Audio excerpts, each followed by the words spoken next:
அரசின் 2 ஆண்டுகள் செயல்பாடுகளில் கல்வித்துறையை பொறுத்த வரைக்கும் என்னென்ன மாற்றங்களை கண்டிருக்கின்றன, என்னென்ன ஏற்றங்களை கண்டிருக்கின்றன என்பது குறித்த விவாதம் தொடர்கிறது. திரு நலங்கிள்ளி அவர்கள், தமிழக அரசை பொறுத்த வரைக்கும் தற்போது அரசு பள்ளிகளில் ஆங்கில வகை வகுப்புகளை, ஆங்கிலத்தில் படிக்கக்கூடிய அந்த வகுப்புகளை பரவலாக அறிமுகப்படுத்தக்கூடிய திட்டம் கடந்த ஆண்டு அறிமுகப்படுத்தப்பட்டது. இந்த வரக்கூடிய கல்வி ஆண்டிலும் பெரிய அளவில் விரிவுபடுத்தப்படுகிறது.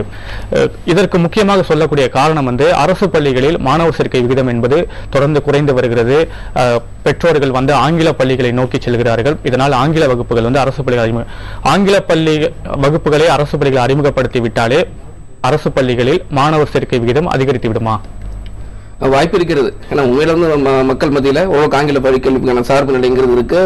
ஆனா அந்த ஒரு அரசு என்பது மக்கள் எந்த வழிக்கெல்லாம் போறாங்களோ அந்த வழிக்கு போறதுங்கிற அரசா இருக்க முடியாது. அப்போ ஒரு பக்கம் அரசு பள்ளிகளை தரமாக நடத்தணும். ஆனா அரசு தன் கல்விக் கொள்கையிலிருந்து விடுபட்டு கொஞ்சமா தனியார் மையத்துலக்கு போயிட்டு இருக்கு கல்விகளை பள்ளிக்கூடங்களை பொறுத்த வரைக்கும். இன்னொரு பக்கம் தனியார்கள் நடத்த வேண்டிய மதுக்கடையில் அரசு எடுத்து நடத்திட்டு இருக்கு. அப்போ ஒரு பக்கம் அரசு ஆல்கஹால் போதையை கொடுத்துட்டு இன்னொரு பக்கம் ஆங்கில போதையை கொடுத்து மாணவர்கள் நாங்கள் வரவேற்கிறோம் அப்படிங்கிற வழிமுறைங்கிறது கடுமையாக கண்டிக்கத்தக்கது. இது ஒரு தாய்மொழிக்கு தமிழ் மொழிக்கு எதிரானது. ஒரு பக்கம் தமிழ் இன்னைக்கு சில தரப்புங்கிறது அது கூட அவங்க கூட சொல்லலாம். ஒரு தமிழுக்கே மூடுவிழா நடத்தி விட்டு ஒரு இறந்து போன மனிதருக்கு தான் நினைவு சிலை அமைப்பாங்க. இப்ப தமிழை ஆங்கில கல்விக்குள்ள கொண்டு வந்துட்டு பள்ளிக்கூடத்துக்குள்ள நுழைய விட்டுட்டு அதை ஒரு அதுக்கான நினைவாக சிலை கட்டுறாங்களோ கேட்க வேண்டியிருக்கு. உண்மையாக ஒரு மெக்கானிக்கான சிலை கட்டுவதற்கான ஒரு முயற்சியை தான் அதை நம்ம பார்க்க வேண்டியிருக்கு. ஒரு பக்கம் நீங்க சொல்லுவீங்களா தொடர்ச்சியான ஒரு முழுமையான ஒரு மதிப்பீடு திட்டம் அறிவிச்சுட்டு அதுல முதல் 2 என்ன சொல்றாங்கன்னா மாணவர்களுடைய மன அழுத்தத்தை குறைத்தல், இன்னொன்று மாணவர்களுடைய திறன்களை படைப்பு திறன்களை வளர்த்தெடுத்தல்ங்கிறாங்க. இது ரெண்டுமே ஆங்கில வழி கல்வி வச்சு எப்படி சொல்ல போறீங்க? ஆங்கில வழி கல்வி என்பதே ஒரு மன அழுத்தத்தை அதிகரிப்பது தான். அது திறமைகளுக்கும் தரத்துக்கும் எதிரானது. அப்ப நேர்மாறான ஒரு வழித்தடத்தை அரசை கொண்டு மக்கள் கேட்கிறாங்கிறதுக்காக அரசு உள்ள போக முடியாது. மக்கள் ஏன் கேட்கிறாங்க அப்படின்னா நீங்க ஒரு புறச்சூழல் முழுக்க ஆங்கில சூழலை உருவாக்கி வைத்துக் கொண்டு பன்னாட்டு குடும்பங்கள்ல வேலை கிடைக்கும், ஆங்கிலம் படிச்சா வேலை கிடைக்கும், நுழைவுத் தேர்வு ஆங்கிலம் படிச்சா வேலைக்குன்னு ஒரு புறச்சூழலை ஏற்படுத்தினால மக்கள் தவிர்க்கவே அவங்க போறாங்களே தவிர நீங்க புறச்சூழலை மாத்திட்டீங்கன்னா எல்லா கல்விகளும் எல்லா திட்டங்களும் எல்லா துறைகளும் தமிழ் நடக்கும், தமிழ்ல படிச்சவங்க மரியாதை நீங்க அரசு ஏற்படுத்துச்சுன்னா நாளைக்கு தனியார் பள்ளிகள் தமிழ் நடத்த ஆரம்பிச்சிருவாங்க. இந்த ஆங்கில வகை கல்வியை அரசு பள்ளிகளை அறிமுகப்படுத்தும் போது அதற்கான ஆசிரியர்கள் நியமிக்கப்பட்டுள்ளார்களா? அந்த பள்ளி வகுப்புகளை யார் நடத்துகிறார்கள், யார் நடத்த முடியும்? அதை பத்தி நீங்க சொல்லுங்க. ஆசிரியர் நியமனம் பண்ணிட்டு இருக்காங்க. ஆங்கில வகை கல்வி நடத்துறதுல ஒட்டுமொத்தமாக மாற்றப்படலை. ஏற்கனவே 6ஆம் வகுப்பிலிருந்து 12ஆம் வகுப்பு போய் ஆங்கில வகை கல்வி தனியாக செயல்பட்டு கொண்டிருக்கின்றது. 1ஆம் வகுப்பு முதல் 5ஆம் வகுப்பு வரை தான் கிடையாது. அதை அறிமுகப்படுத்துறாங்க. ஏன்னா 6லிருந்து 12 வரைக்கும் கல்வியை மீண்டும் 1 முதல் ஆரம்பிக்கிறாங்க. எப்படி நம்ம சமச்சீர் கல்வி 1 முதல் 10 வரை வெவ்வேறு இதுவாக இருந்து 11, 12 சமச்சீர் கல்வியாக இருந்ததோ அதே பள்ளியிலும் 6ஆம் வகுப்பிலிருந்து 12ஆம் வகுப்பு வரை எல்லா பள்ளியிலும் ஆங்கில வழி பாடம் என்பது கிடையாது. எந்தெந்த பள்ளியில அந்த பள்ளியோட குழு அல்லது தலைமை ஆசிரியர் ஒப்புதல் தெரிவித்து எங்க பள்ளியில ஆரம்பிக்கலாம்னு சொன்னாங்களோ அப்படி கேட்டு சில பள்ளிகள்ல ஆங்கில வழி பிரிவு தொடங்கப்பட்டது. எல்லா தமிழ்நாட்டில் இருக்கிற எல்லா பள்ளிகளிலும் தவறான தகவல்களை ஒரு அரசினுடைய திட்டத்தை ஆதரிக்க வேண்டும் என்கின்ற எண்ணத்திலேயே தவறான செய்திகளை பொதுமக்கள் மத்தியில பதிவு பண்ணக்கூடாது. அரசு பகுதியில் இருக்கிற மக்கள் அதாவது முதல் கருத்து மதிப்பு கொடுங்க. பக்கத்தில் சுற்று வட்டார மக்கள் நாங்கள் ஒவ்வொரு முறையும் அந்த மாணவர் சேர்க்கையாக போவோம். போகணும்னு சொல்லுவாங்க, சார் நம்ம பள்ளியில ஆங்கிலம் வழி இல்லைங்களே, நான் இங்கிலீஷ் மீடியத்துக்கு நான் அங்கே போறோம். நம்ம பள்ளியில மக்களுடைய எதிர்பார்ப்பை தான் தெரிவிக்கப்படுகிறது.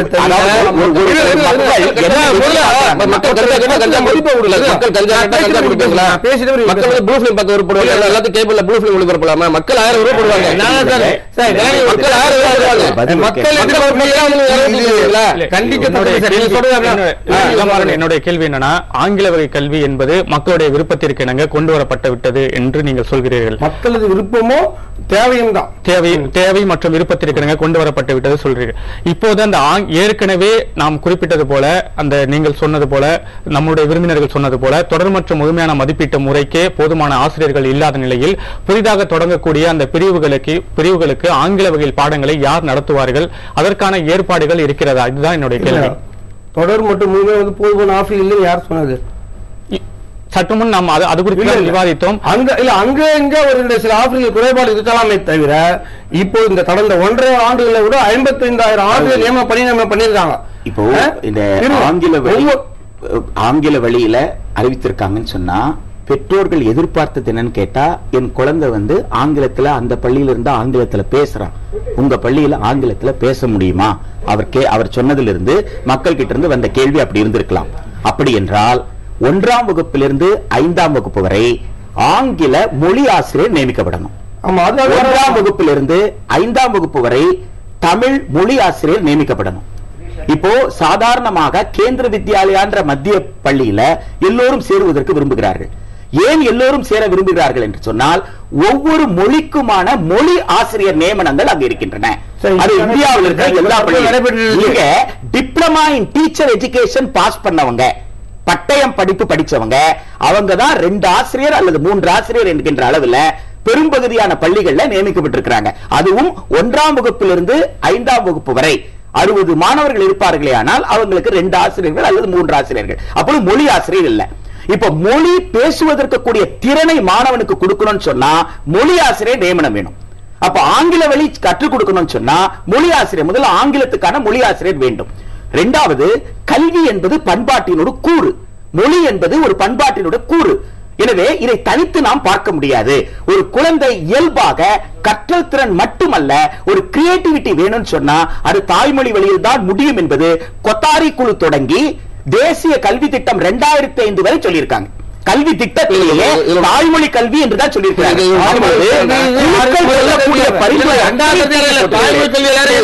முக்கியமான செய்தி என்னன்னா, ஒரு கல்வி திட்டம் என்ன என்பதை இப்படி மக்கள் முடிவெடுப்பாங்க. மக்கள் கல்வியாளர்களா, கல்வியாளர்களா ஒரு கரஸ்பாண்டன்ட் கல்வியாளர் சொல்லி, 2வது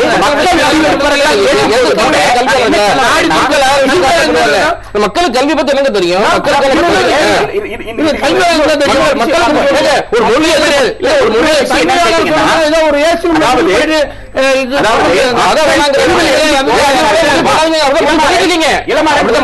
ஒரு விஷயம், மக்கள் தெருவில் இறங்கி போராடினார்கள். எதற்கு போராடினார்கள்னா தாய்மொழி கல்விக்காக போராடினார்கள். ஒரு மனு யாராவது ஆங்கில வழி கல்விக்காக இதுவரைக்கும் கொடுத்திருக்காங்களா? மாணவர் சங்கத்திலிருந்து கொடுத்திருக்காங்களா? ஆசிரியர் சங்கத்திலிருந்து கொடுத்திருக்காங்களா? பொதுமக்கள் சார்பாக கொடுத்திருக்காங்களா? எந்த மாநகராட்சியிலாவது தேர்ந்தெடுக்கப்பட்ட மாமன்ற உறுப்பினர்கள் எங்கள் பகுதியில் ஆங்கில வழி கல்வி வேண்டும் என்று கோரிக்கை எழுப்பியிருக்கிறாங்களா? எந்த மக்களிடமிருந்து ஆங்கில வழி கல்வி என்ற கோரிக்கை எழாத போது எங்க இதுக்கு நேர்மாறாக தமிழ் வழி கல்விக்காக போராட்டம் நடந்திருக்கு. தமிழ் வழி கல்வி வேண்டும் என்கின்ற போராட்டம் தொடர்கிறது. அப்படி இருக்கும் பொழுது மக்கள் கோருவது ஒன்று, அரசு கொடுப்பது ஒன்று என்கிற வகையில் செய்வது நிச்சயமாக விஷயம். சென்னை மாநகராட்சியில கடந்த காலத்துல தமிழ்நாடு ஆசிரியர் சங்கம் சார்பில் ஆங்கில வழி கல்வி அறிமுகப்படுத்தணும் அந்த கோரிக்கை வச்சிருந்தோம். அது பிறகு மகளிர் கல்வியில் ஏற்கனவே 10 பள்ளிகளாக இருந்து 30 பள்ளிகளாக மாற்றினாங்க. அதனால ஆசிரியர் சங்கம் கோரிக்கை வச்சிருந்தெல்லாம் கல்வியாளருக்கு தெரிய வேண்டிய அவசியம் இல்லை. தெரியுன்றதும் இல்ல. ஒரு பால்வாடியில ஏபிசிடி சொல்லி கொடுத்தாதான் ஆங்கில வரும்னு உங்களுக்கு யார் சொன்னா? உலகத்துல எந்த மொழியியல் வல்லுநர்கள் தாய்மொழி வளர்க்காமல் தாய்மொழி சொல்லி அவசியம் அவசியம் யார் வேணாம் சொன்னா? நீ ஆங்கிலம் படிக்கலையா? ஆங்கிலத்தை ஒரு மொழி தாய்மொழி கல்வி அவசியம். அதுல எந்த ஒரு நிமிஷம் பயிற்று மொழி கல்வி ஒரு நிமிஷம் சொல்லுங்க. தொடர்பு மொழியான ஆங்கில வழி கல்வி தேவைன்னு தான் கேட்கிறோமே தவிர தாய்மொழி கல்வியை புறக்கணித்து விட்டு ஆங்கில வழி தான் வேண்டும் நாங்க யாரும் இல்ல. ஆங்கிலத்தை ஒரு மொழி இல்ல, ஆங்கில